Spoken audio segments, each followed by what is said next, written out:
So we have very special guest here in our studio, Carolyn Parish, our, I won't say present now, Council of Ward number 5. Carolyn is representing this ward for a long time now. She started her career as a federal politician also. She was a member of parliament for a long time. But then she decided to join the municipal politics. And since then, she's representing ward number 5. But now, as we all know that Bonnie Crombie, who was the previous mayor of Mississauga, decided to jump into provincial politics, and she was elected as leader of Liberal Party of Ontario. And after that, she resigned from the post of mayor of Mississauga, and now the ground is all open for all the candidates who wants to run as mayor of Mississauga. There are few local councillors as well, present councillors as well, who are putting their name in the race. But Carolyn is the only one who has decided that she is resigning from the post of councillor ward number 5. So she's determined to run for the mayor, and she's quite confident that she is going to win as this election. So all depends on the residents of Mississauga whom they are going to elect. So keeping in mind her track record, we feel that there is no question that end of the day she is going to be the next mayor of this great city of Mississauga. So we are welcoming her. Carolyn, welcome to studio. Thank you, Rajinder. It feels like I'm back home again. So thank you so much. You are in municipal politics for long time now, representing ward number 5. So what has inspired you to decide run for the mayor of Mississauga? Well, we had 2 strong female mayors. We had Hazel and then Bonnie. Okay. And I decided it was time for a third. Okay. A triple crown. Third in a row. Triple crown. A hat trick, I think they call it in hockey. I would like to make some changes at the City Hall, but nothing dramatic. I would like to continue the growth of the city. I would like to have more affordable housing. I think that's our biggest shortcoming right now. We've had 40,000 residents since the last census leave Mississauga, and unfortunately it's mostly our young families. Okay. So the schools are struggling. They have low enrollment. So what we have to do is find a way to make more affordable housing to keep young people here. Okay, there are a few other names in the race as well. Many more may join later on. But you are the only one who has decided and who has announced that you will resign, first of all, from their present post of councillor, and then you will contest for this election. So what is the reason behind this decision? Well, it's a matter of principle. I watched the election of Olivia Chow in Toronto, and there were a whole bunch of councillors running. And they weren't risking anything because they go back to their job. There's no risk. That's number one. And I think you have to put your heart and your soul on the line. You can't just say, oh, I'll try this, and then if I don't win, I'll keep my seat. Secondly, there would be a long pause. Were I to win, there'd be another 3-month pause before the by-election for Ward 5, and it would cost $500,000. Okay. This way, both elections take place on the same day, and we save $500,000. So that's moving me to do it as well. I think it's principle and it's finances. Okay, we are talking to many people living in Mississauga, and I can tell you, whenever we talk about you, you have such an impeccable credibility, a strong track record, strong profile. Everyone was saying that, yes, you, and since you said that officially or unofficially that you are going to run, you are the front runner at the moment. It looks like that. So I think in politics you can't take anything for granted.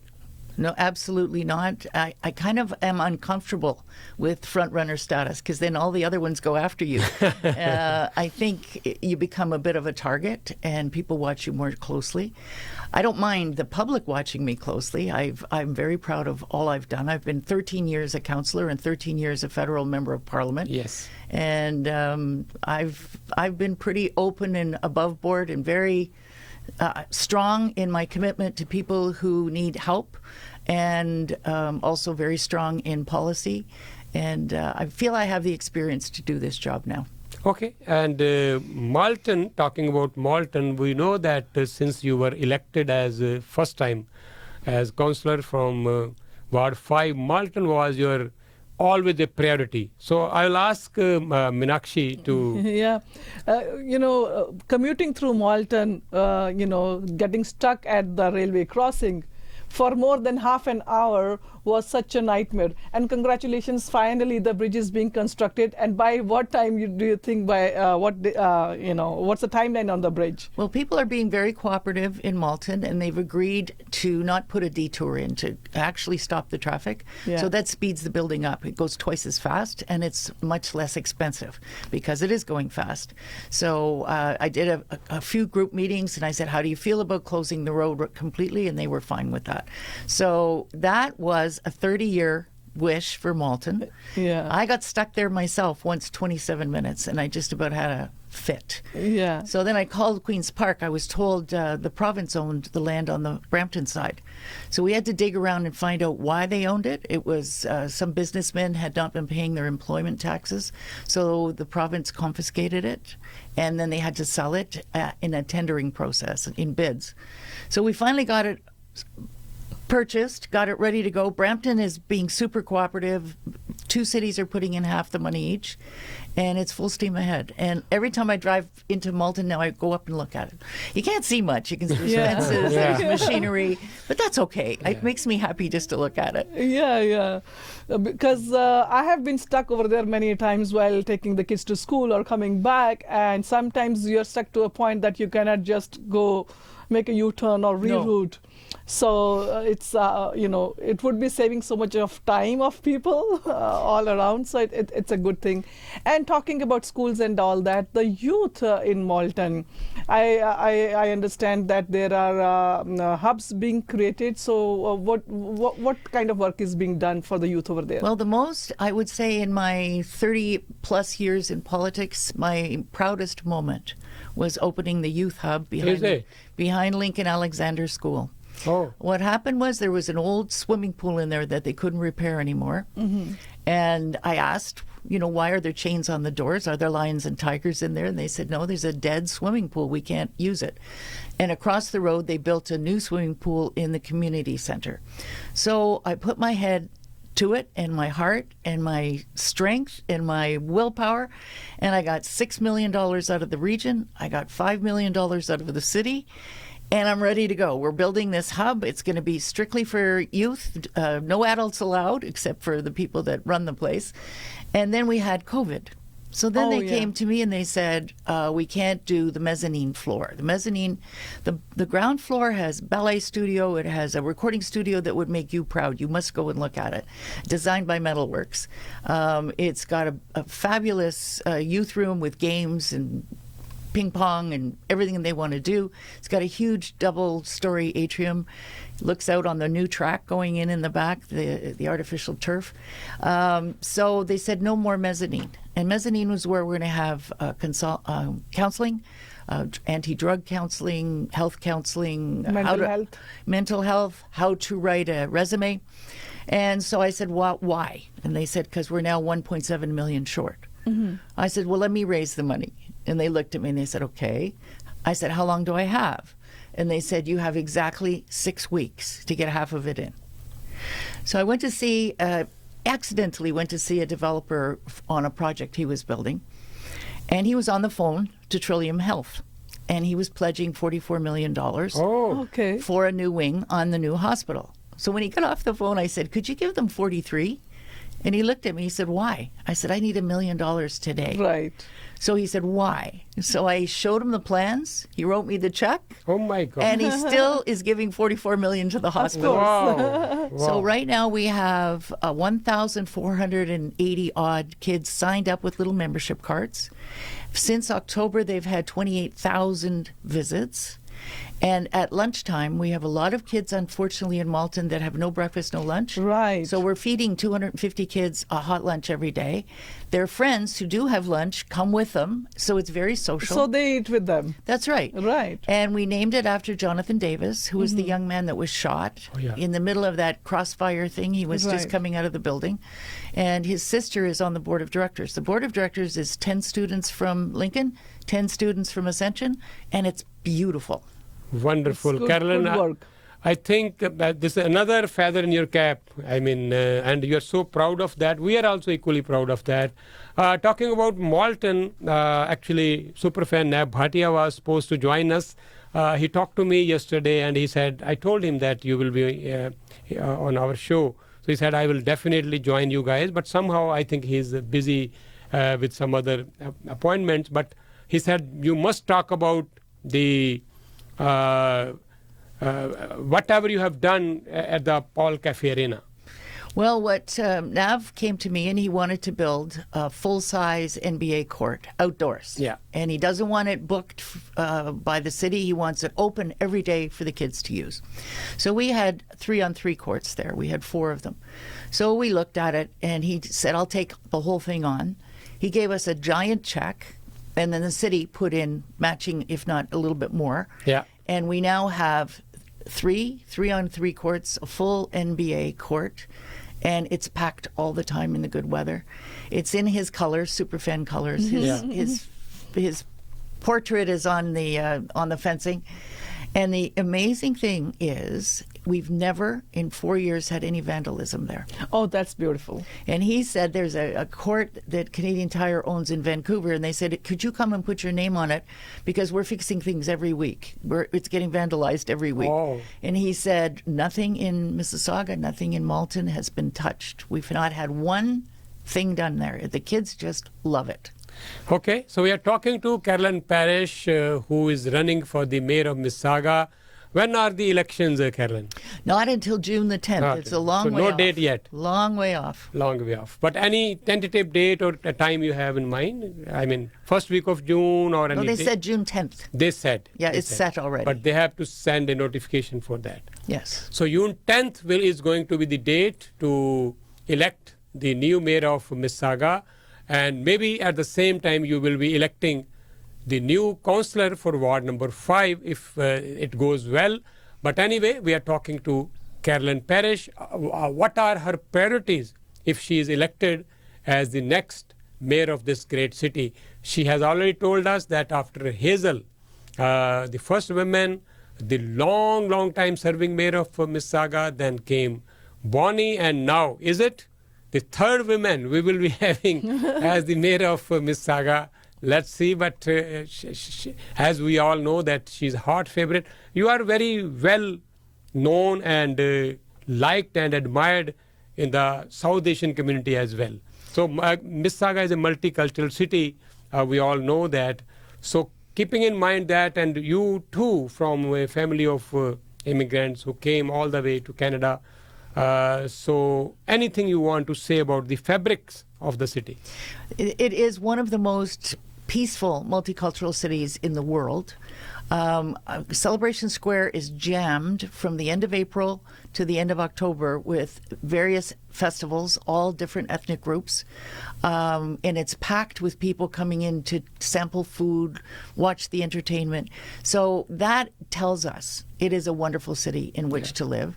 And as you say, my grandparents came from Poland. Yeah. So everybody came from somewhere here. Yeah. And I think we're all mutually very respectful. You don't see the conflict that you see in the States. I think it's because in Canada we've always welcomed people. We've always welcomed even refugees, lots of them this year, and we've taken care of them. So I think we're a very warm, welcoming city, and we're very fortunate to have so many different groups, and they are equally important to us. There's no one group more important than any other. Okay, Carolyn, the Peel region is the fastest growing region, and I would say the city of Brampton is the fastest growing city in the country. Brampton has its own challenges. We are not touching that. But being a part of a region of Peel, I mean, we have so many other issues to talk. Meenakshi wants to talk about, I believe, crime about that? Yeah, we still see so much crime happening in Peel. The carjackings, the robberies, and a kind of restlessness kind of feeling among the people who live in Peel, because you don't know where something of the sort is going to happen, and you're always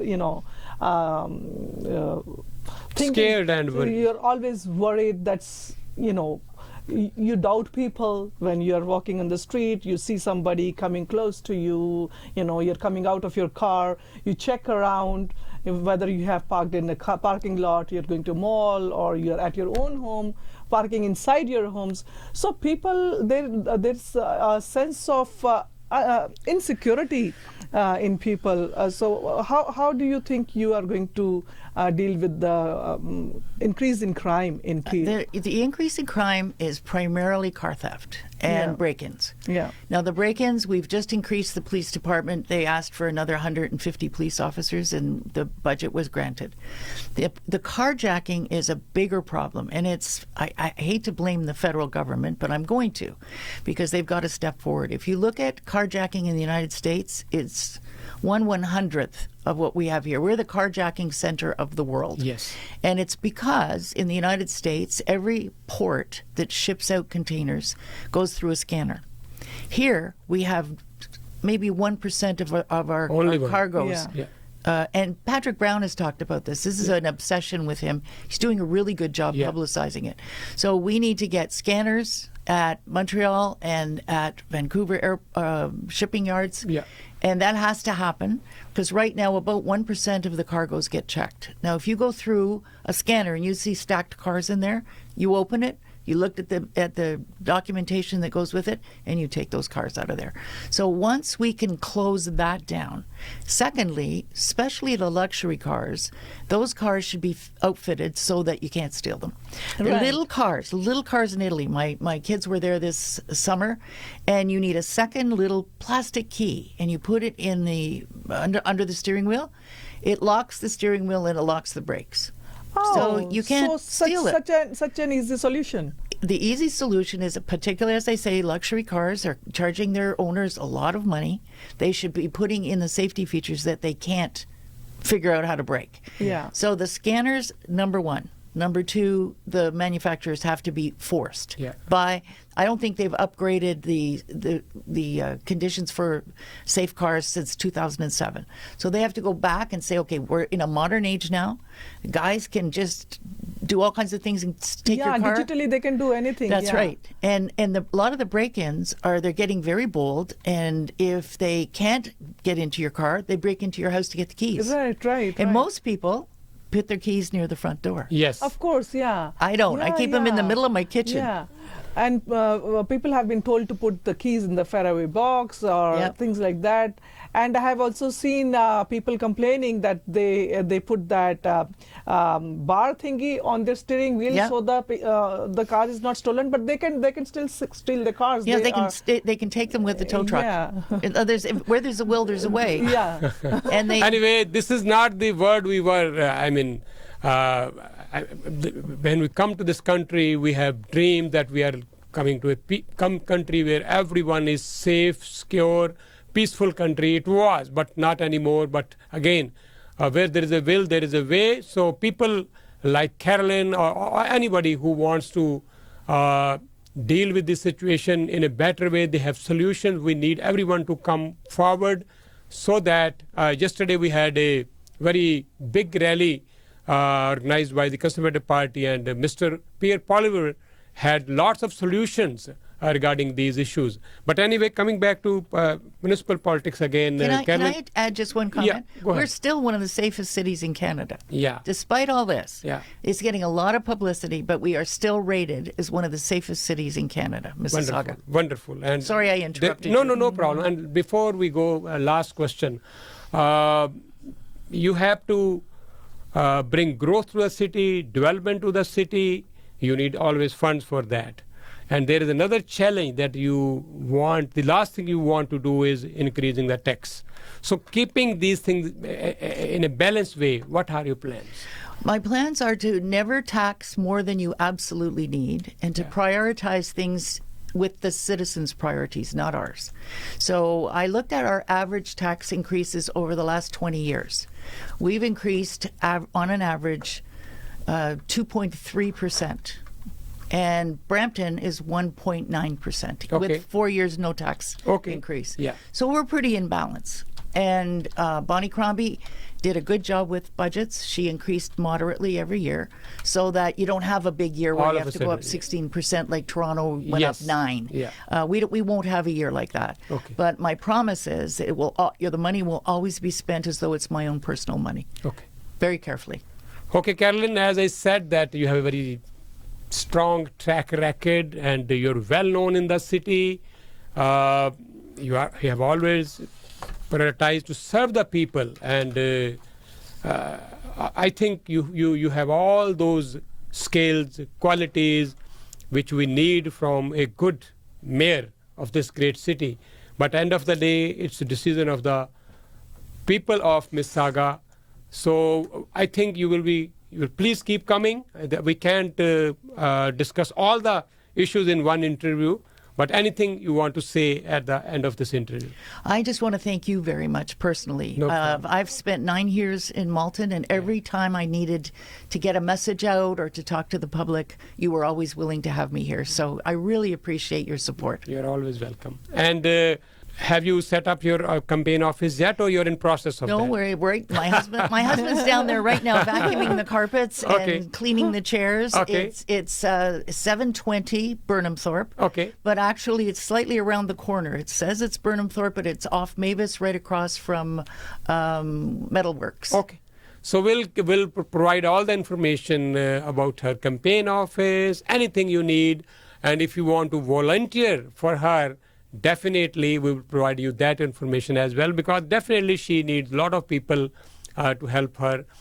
So thank you very much again for coming to our studio, and we'll keep talking to you before the election, and we'll talk to you after the election as well. Oh, that's even better. Thank you so much. जुड़े हुए हो तुसी radio programme प्रवासी दे नाल।